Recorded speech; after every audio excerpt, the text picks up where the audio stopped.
नमस्कार दोस्तों। सबसे पहले आज मैं धिक्कारना चाहता हूं उन लोगों को जो शराब पर किसी भी तरह के बेहुदा जोक भेज रहे हैं, जो किसी भी तरह से शराब पीने को एनकरेज कर रहे हैं। मैं धिक्कार क्यों रहा हूं ये बताता हूं। आप देश की इकोनॉमी की चिंता की बात कर रहे हैं। मैं देख रहा हूं सुबह से न्यूज चैनलों को भी कुछ काटा हुआ है। वो भी इकोनॉमी पर क्या फर्क पड़ेगा की रिपोर्ट निकाल निकाल के बता रहे हैं। आपको आंकड़े मिल जाएंगे कि कितना नुकसान होने वाला है। एक ने भी ये आंकड़ा नहीं निकाला कि इस देश में शराब पीने की वजह से या नशाखोरी की वजह से क्या निर्भया कांड जैसे या और तमाम हैदराबाद के केस से लेकर जितने भी केसेस हुए हैं, इन केसेस में शराब कितनी जिम्मेदार है, क्या कभी किसी ने यह आंकड़ा निकाला है? मैं नहीं कहता सब शराबी अपराधी हो जाते हैं, लेकिन सब शराबियों की जिंदगी खराब हो जाती है, इसमें कोई संदेह मत करिएगा। शराब कोई ऐसी चीज नहीं है जिससे आप रचनात्मक काम कर रहे हैं। शराब पीने के लिए जो लंबी लंबी लाइन है, लॉकडाउन खुलने का इंतजार हो रहा है, प्यासों की तरह लोग टूट पड़े हैं, इन्होंने कोई रचनात्मकता को बढ़ाने के लिए शराब का सेवन नहीं कर रहे हैं। अब इसके महत्वपूर्ण पहलू पर आते हैं। किताबों की जब बात हो रही है तो सोशल साइकोलॉजी की पियर्सन की ये किताब है और साइकोलॉजी में इसको पढ़ाया जाता है। बहुत महत्वपूर्ण किताब मैं इसको मानता हूं। ये तो साइकोलॉजी की कॉग्निटिव साइकोलॉजी से लेकर जितनी भी साइकोलॉजी के अलग अलग किताबें हैं या कोर्सेज हैं वो बहुत महत्वपूर्ण है। सोशल साइकोलॉजी को मैं इसलिए इंपॉर्टेंट मानता हूं क्योंकि धर्म, नशा, पॉलिटिक्स, ये सारी चीजें जो हैं ये सोशल साइकोलॉजी से जुड़ी हुई हैं। मतलब पूरी सोसाइटी की साइकोलॉजी को आप किस तरह से इफेक्ट करते हैं। अब सबसे पहले तो कमजोरी को समझिए। नशा हमारी जरूरत है। थोड़ा सा चौंकने वाली बात है। नशा हमारी जरूरत है का मतलब यह नहीं है कि कोई बाह्य पदार्थ खाकर हम अपने आप को सुन्न कर लें या कहीं पड़े हो जाएं। काम करने का जुनून, हम कुछ करना चाहते हैं, इसमें हम कहते हैं ना काम का नशा है, उसे इस चीज का नशा।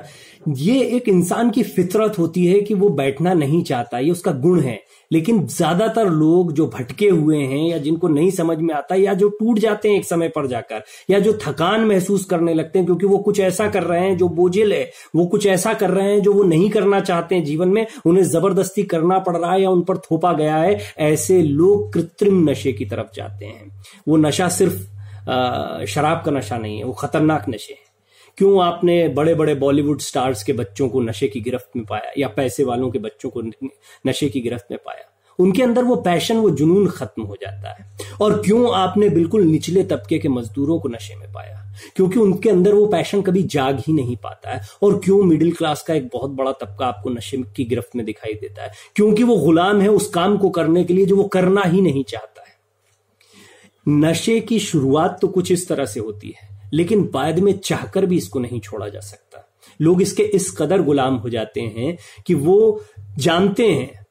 मेरे कई मित्र हैं और वो मित्र बेहद परेशान हैं इस शराब की गुलामी से। रिहेबिलिटेशन सेंटर्स में जाना पड़ जाता है, वहां से फिर वापसी होती है, फिर वो उसी लत में लग जाते हैं। सिर्फ बात शराब की नहीं है, बात गुटखाखोरी की, तंबाकू की। इस देश में तंबाकू की जो फ्रीडम है, जिस तरीके से तंबाकू खाया जाता है, वो भी एक बहुत खतरनाक स्थिति है। शराब से ज्यादा खतरनाक तंबाकू है, शराब भी उतनी ही खतरनाक है। शरीर को तो ये नुकसान पहुंचा ही रहे हैं निश्चित तौर पर। जितने लोग कहते हैं ये दवा दारू शब्द का इस्तेमाल करते हैं और थोड़ी शराब, ये सब इतने जाहिल गवार लोग हैं जो जस्टिफाई करने के लिए और लोगों को अपने साथ में खड़ा करने के लिए वो सिर्फ इस तरह के कुतर्कों का सहारा लेते हैं। इसमें कोई सत्यता नहीं है, वैज्ञानिक रूप से कोई तथ्यात्मकता नहीं है। असली चीज है ये सोशल साइकोलॉजी। इस सोशल साइकोलॉजी में भेड़े चाहिए, भेड़ें। और सबसे आसान तरीका है भेड़ की, आपकी मौज है, आप पड़े रहिए। क्यों इलेक्शन के समय पर शराब बांटने का आपने सुना है? शराब के लती लोग हैं। शराब किस कदर उनके लिए जरूरी है आप अंदाजा नहीं लगा सकते इस बात का। और कल का जो मेरा वीडियो है उसमें आपने देखा है। और सिर्फ वो वीडियो नहीं है, तो नोएडा की एक दुकान थी।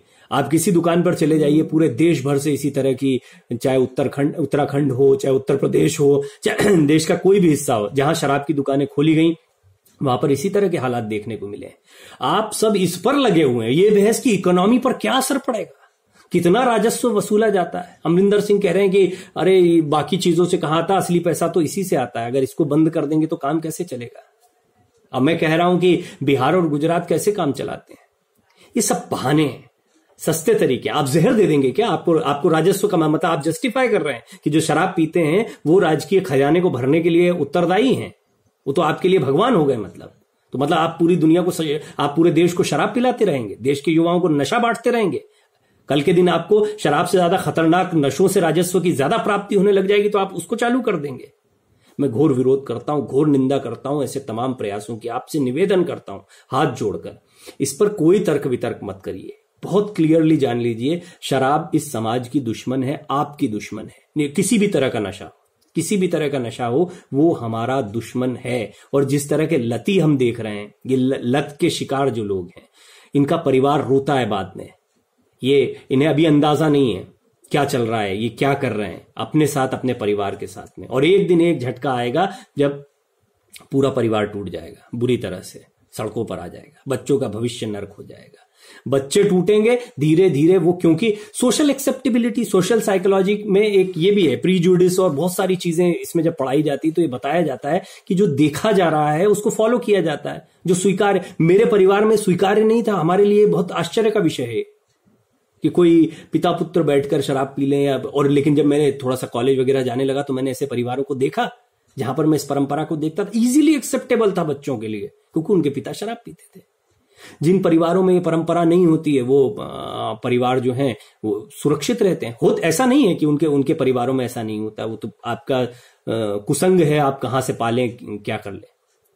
कुल मिला के बात यह है कि शराब को लेकर जो जस्टिफिकेशन आप दे रहे हैं, पहले तो सरकार की जिम्मेदारी है। क्या अजीब बात है, मतलब सरकार नहीं बंद करेगी तो हम तो पीते रहेंगे।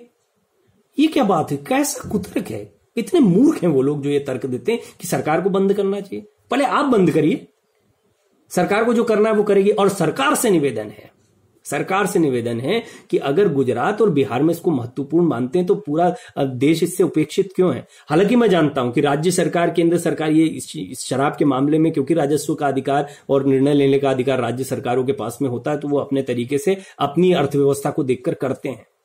लेकिन इसके ऊपर कोई एक कार्यप्रणाली बननी चाहिए, इसके ऊपर काम होना चाहिए, बहुत जरूरी है। आप ये समझ लीजिए कि समाज को कई बार जरूरत होती, क्यों आध्यात्मिक गुरुओं की जरूरत पड़ती है, क्यों आपको समाज में विवेकानंद जैसे नेतृत्व की जरूरत पड़ती है या शंकराचार्य की जरूरत पड़ती है। कोई पार्टी तो नहीं बनाई थी उन्होंने, कोई पॉलिटिक्स तो नहीं की थी उन्होंने। उनकी जरूरत है, समाज अंधों की तरह इधर उधर घूम रहा है, उसको देखना किसके पीछे चलना है, किसके पीछे नहीं चलना है। विनम्र निवेदन है, इसको एक मुहिम बनाएं, इसमें एक जागरूकता फैलाएं। आपके कोई मित्र पीते हो तो उनको ये वीडियो दिखाएं, साझा करें। पता नहीं मुझे मेरी इस बात पे भी आप लोग कितना हंसी मजाक करने वाले हैं या इसको कितनी गंभीरता से लेने वाले हैं। और मेरा तो निवेदन इतना ही है कि ये शराब हमारे समाज के लिए, हमारे राष्ट्र के लिए बेहद खतरनाक है।